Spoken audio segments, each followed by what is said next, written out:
Broadcasting live on News Talk 1400 WOND South Jersey to the world. This is the Marc Berman Radio Show.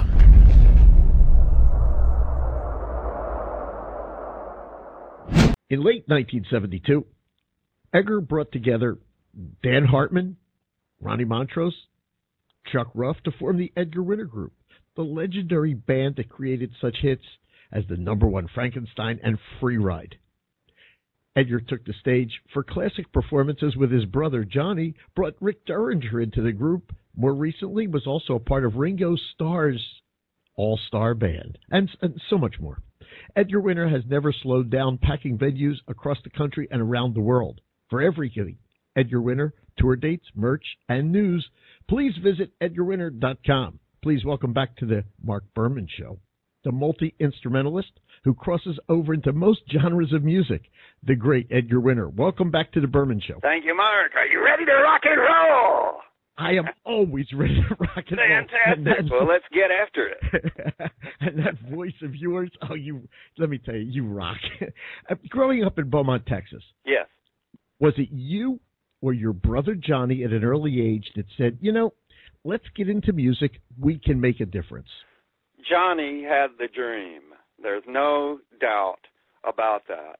I mean, he watched American Bandstand and read all the magazines, and he was Johnny Cool Daddy Winter with the guitar and the shades and the pompadour. He had the whole thing going on. I, on the other hand, was the weird kid that played all the instruments. So it was good chemistry because Johnny loved the spotlight, and I really had little interest in that. I just enjoyed, learning the songs, showing the band, what parts to play, figuring out the arrangements. And I never had any particular desire to become famous. I just loved music in and of itself. I loved the beauty of harmony and rhythm, and, it was sort of my own personal, private escape world. So, we grew up playing. My dad showed us our first chords on ukuleles when I was 4 years old, and, Johnny was 7, I was 4, and we started out playing ukuleles, singing Everly Brothers songs. And Wait a minute. You and Johnny were playing ukuleles, doing Everly Brothers songs? I'm picturing that right now. Yeah. Jing, jing, jing, jing, jing. Wake up, little Susie, I want to go home. That kind of stuff. And, we did local talent contests, and there was a radio show. I don't remember when I was 4, but my mother tells me that we went on this show called the Uncle Willie Show. It was a little kid show. When I was 4. I remember going on there when I was 6, but and then there was a cowboy, this guy, Don Mahoney, wore a white hat, and he'd ride in on a horse and everything. And they, little kids would tap dance and, whatever. But we started at an early age, and everyone in our family was musical, not professionally, but my dad played guitar and banjo. He had a barbershop quartet that would come over to the house and sing. He played alto sax in a swing band in his youth. Had a great voice. And my mother played beautiful classical piano. My grandfather played fiddle, violin. Wow. And my great-granddad played trumpet. So I thought everybody played music when I was little because everybody in our family did. It was sort of like a family recreational pastime. Then we started to try to put together bands with our friends around the neighborhood. It was like, hey, what? Your daddy didn't show you no chords? I thought it was something everybody did. It was a rude awakening. Did you ever perform with the entire family? Because everybody played. So did you ever at any time? Not really. An auditorium? I don't. But my dad would. When we had bands, we used to practice out in the garage. I remember a couple of times him sitting in with us, like just doing jam sessions. But we never really performed as a family act. That I could never have imagined happening, but that would have been cool. What was your first instrument? Was it the It was ukulele. Okay, but you do play guitar. Well, I played guitar for a minute. When Johnny graduated to guitar... I mean, I know you play every instrument. Yeah. When Johnny graduated to guitar, it became apparent to me that he was going to be the guitar player. So I just said, well, I'll play everything else. So I played bass for a while to begin with, electric bass, and then switched to drums, and then electric pianos came out, and organ also became more popular as an instrument with some of the jazz blues trios like Jimmy Smith and really a lot of the R&B bands would have keyboards as well. Then in my teens I got really interested in saxophone, and I really consider sax my main instrument, even though I didn't pick it up till later. I just developed a particular affinity for that instrument. I just love that close personal contact. It really like your life's breath supports the tone of the instrument. You can bend notes with your embouchure, with your lip, and it really feels like an extension, of yourself. A very flexible and expressive instrument. And I love the synthesizer. Obviously, and it was very controversial when I picked up the synthesizer. People, there was the accusation that it's dehumanizing music, and I think that the synthesizer is one of the most human instruments ever devised because it's so flexible. I mean, it's unbounded. It's like the human brain. You can make it sound like anything, with wave synthesis you learn all about, sine waves, pulse waves, triangular waves.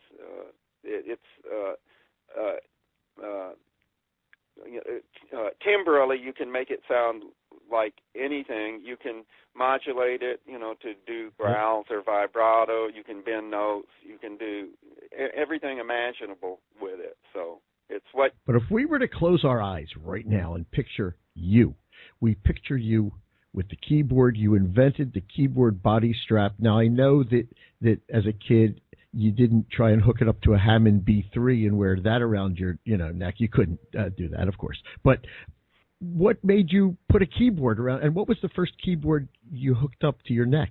Well, I got the idea from seeing the synthesizer in a music store. And there were only two synthesizers. In the very beginning, there was the Moog, the Mini Moog. Robert Moog is generally credited with, creating the synthesizer. And then the other model was the ARP 2600, ARP. And that was the unit that fascinated me because the Moog was just one big, clunky, clumsy unit. And the ARP had a separate keyboard.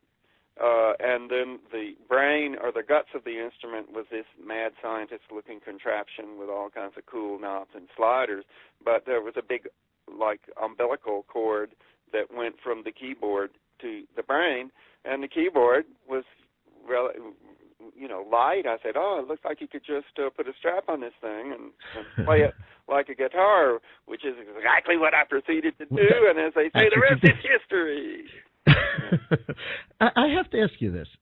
To this day, I know it's from the 70s, but to this day, Frankenstein is a true American music masterpiece. It is. You can hear it today like you heard it back then. Well, thank you, Mark. You composed this. I have to ask, what was in your head? How did you compose Frankenstein? Well, I've told the story so many times, but it is fascinating nonetheless. I got the idea for the original riff years before. Then this was when I was playing with my brother Johnny, like late 60s, and he had invited me up to New York to record his first couple of albums, and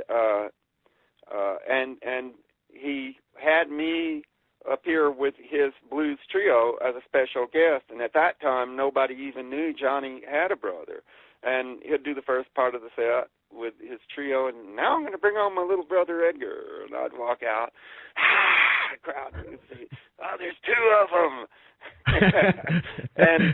and so I really wrote the riff with Johnny in mind. I said, you know, I said, that's cool, bluesy. It sounds like a cool walk-on riff, and we just called it the double drum song, because I played Hammond B3, I played alto sax, I did an alto sax solo, and then we had two complete drum kits on stage, and I did a dual drum solo with Johnny's drummer, Red Turner. So we played that song. We played it all over the world. We played a version of it at Woodstock. We played it at Albert Hall in London, and then promptly forgot it.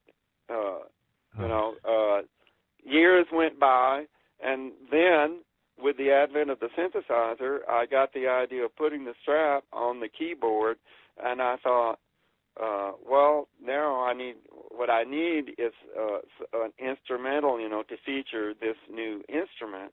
And I thought, wow, I bet that old double drum song riff would sound that would be perfect. It would sound really cool with that subsonic, power-driven synth bottom.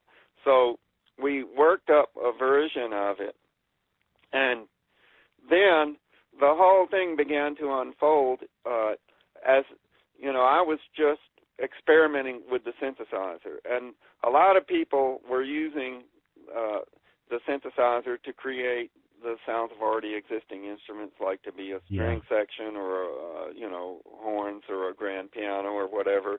And I loved all the old sci-fi movies with primitive synth, like Forbidden Planet, had theremin and synthesizer. So my take on the whole thing was, wow, here's a brand new instrument. Let's see what new innovative sounds never heard before can be created with it. So, I got into the whole wave synthesis and programming, and as I would create a sound, I would write another section to really to display that sound, and that was how the song evolved. Like when when that the spaceship landing sound. Yeah. I said, well, I got to put that in there somehow, and then there was this, this bubbling sound that I called acid bass that became the 6/8 section, and the song evolved from there. Then we had we were just calling it the instrumental, but it was just killer. I mean, it became our closing number, and it kept getting longer and longer as I would come up with a new sound. I'd write a new section, and it got to be a half hour long, and it would always close the set. But because it was so long, we never had any intention of recording it. We said, well, that's totally impossible. So when I organized the Edgar Winter Group, I thought that the strength of that group lay in the co-writing between Dan Hartman and myself, and I thought Free Ride would be the hit song. I said, I can hear that song. Well, it was. Yeah, but it wasn't originally. As a matter of fact, it was our first release, and it didn't do anything. And then we released 2 or 3 other singles, and finally, Frankenstein was like the B-side. But we're getting ahead of the story. So we went into the studio to record, and we didn't have the name of the album. It wasn't they only come out at night. we only came up with after the fact, after Frankenstein. So we were getting close to the end of the recording, and back then the cardinal rule was tape is always rolling, because bands would go into the studio with 2 or 3 songs and actually sit down and create an album in the studio with, exchange ideas. Somebody say, oh, maybe that would work for a bridge, and you'd go home, you'd write lyrics. You were actually creating the album. And I think that is what made the 70s so magical, the immediacy of music created like that. It only happened then, and it didn't last long, because the record companies then started exerting a lot of control and forcing you to, come up, demos, before you'd even go in to do the sessions. So back then it was just complete freedom. Nobody looking over your shoulder. You could do whatever you wanted. So at the end of the thing, Rick Derringer said, we accidentally happened to have 2 or 3 versions of that, of the instrumental laying around. And he said, maybe we could edit it into something. I thought, well, that's crazy. But I love crazy ideas. So it was just a great excuse to get even more blasted than usual and have a big end of the project editing party. So back then, the only way to edit something was to physically cut the master tape, which was a harrowing. It's sort of like cutting a diamond. If you messed it up, it was gone. You physically cut the tape with a razor blade and splice it back together. So, it was lying all over the room, draped over the backs of chairs and on the console and parts of it on the couch. And we were like saying, well, this is the main body here. And we were just making fun of the whole thing. And Chuck Ruff, the drummer, mumbled the immortal words, wow, man, it's like Frankenstein. The analogy of an arm here and a leg there. As soon as I heard it, said, wow, that's it. So the monster was born. By the way, you don't still have the Wallensack, do you? Recorder? Yeah. I don't. No. Okay. Did you have one when you were a kid? Of course. Yeah. Uh-huh. Yeah. Actually, mine was a Sears Silvertone, the same brand as my first guitar. Yeah. But Johnny had a Silvertone. Yeah. He had a Silvertone amp. And, one guitar, the guitar didn't last long, but the amp lasted a long time. Okay, but you played bass. Didn't you have a Dan Electro? No. I had a Gibson, originally. And then, the Fender, the P bass was like standard bass. But I didn't play it that long, and I was pretty young, and my hands were small. So, bass was not. It was just like one of those interim things. I love bass, and I have a bass now.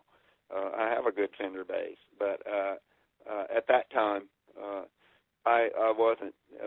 I just liked it because it was electric, and it was not the guitar, and the band, we needed a bass, so there you go.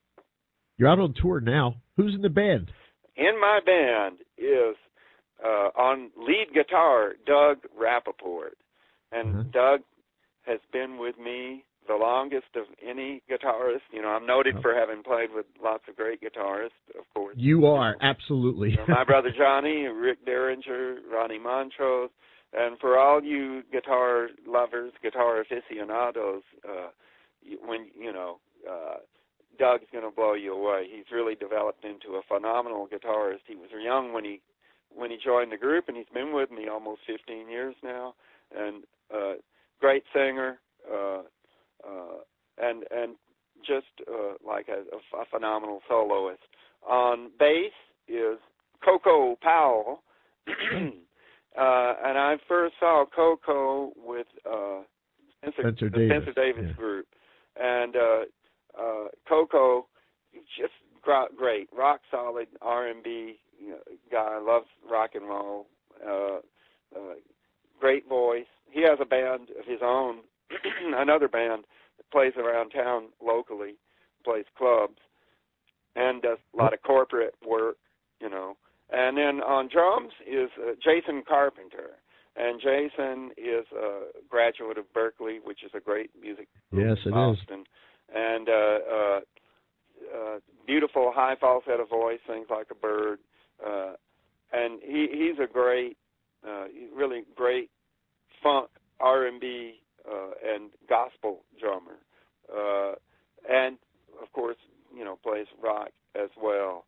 Sure. Super nice guy and a very inventive soloist as well. And he does a lot of stuff.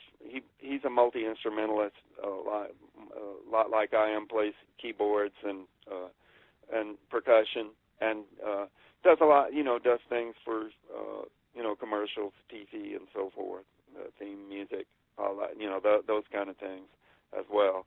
So it's really a great band, and we love to play. And as far as I'm concerned, the caliber of musicianship is the all-important thing. So I want to be challenged and inspired by the people that I'm playing with.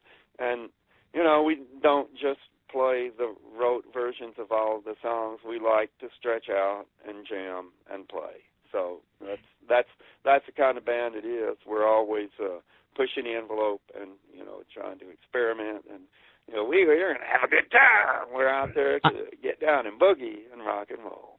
I've seen you many times. One thing I have to say about you and your bands, they're tight, baby. Yeah. I mean, honestly, it's going to be exactly what – I know you cross genres, but this is rock and roll. With Edgar Winter, he brings it. The band will blow you away, no matter who you had on stage. Look, you were even in Ringo's All-Star Band for a time. How was that, being out with that guy? Oh, it was incredible. It was the opportunity of a lifetime, and one of the most fun things I've ever done. I did it 4 times. I did it in 06, 08, 10, and 11. And, I really feel like the Beatles – the Beatles were in a class unto themselves. They, bigger than music, they changed the mindset of an entire generation. And, what I love, Ringo's just, he's the coolest, and just a great sense of humor on and off stage, and so much fun. And he is a heartfelt advocate for peace and love. And, having played Woodstock myself, that's something that I really respect him, not only as a musician, but as a man, as a human being. He's a great person. And I'll never forget, on his 70th birthday, we were at Radio City Music Hall, and Ringo wasn't aware of this, but Paul McCartney was there, and at the end of the set, Paul came out, and Joe Walsh was there. Joe was on guitar, and we, it's your birthday, and we did birthday. Oh, wow. With Paul McCartney and Ringo playing drums. I couldn't believe it. I said, I'm on stage with 2 of the Beatles. Wow. And Joe Walsh. You gave me goosebumps here, I'll be honest with you. Edgar Winter, there's just so much to talk to you about. We have so little time. I would love to reach out, get you back. I want to talk about some other things in a future interview where your music was used and listened to by L. Ron Hubbard. Yes. Series of science fiction books called Mission Earth. And it was interesting. I got to do a lot of weird character singing in it. But that was a cool deal. So there's so much more. We will get you back on. You're coming here to Atlantic City. Get your tickets now. Harrah's, Atlantic City. Edgar Winter, his band, September 29th. You got to be there. By the way, you've played Atlantic City many times. The Harrah's venue is beautiful. Acoustically, it's just a beautiful venue to play. So, yeah, I'm very much looking forward to it. And we'll be doing everything you'd expect to hear from Edgar Winter. Tobacco Road, traditional blues song I popularized with my brother Johnny. Songs from White Trash, like Keep Playing That Rock and Roll. Of course, my biggest hits, Frankenstein and Free Ride, and songs from our latest album, Rebel Road, and just stuff interspersed from all different albums that I've done over the years. Also, at the end of the set, as most of you probably know, I'd like to say a special thank you to everybody that's been kind enough to write in with so much love, respect, and condolences for my brother Johnny. Johnny passed away a couple of years ago, and he may have departed this physical plane, but his music will live on in my heart forever. His presence, every time I walk on the stage, I think of Johnny because we grew up playing together. And at the end of the set, I'll do something that he might have done, if he were there, either like Rock and Roll Hoochie Coo or Johnny Be Good or Jumpin' Jack Flash or Highway 61. We always do a couple of Johnny songs at the end. And I'd just like to thank all my fans for their continued support over these years following my career as well as that of my brother Johnny's, and it's meant the world to us to do what we most love and see you all out there rocking and having a great time. So we'll see you. Get ready to rock and roll! Hello, everybody. This is Edgar Winter, and you're listening to the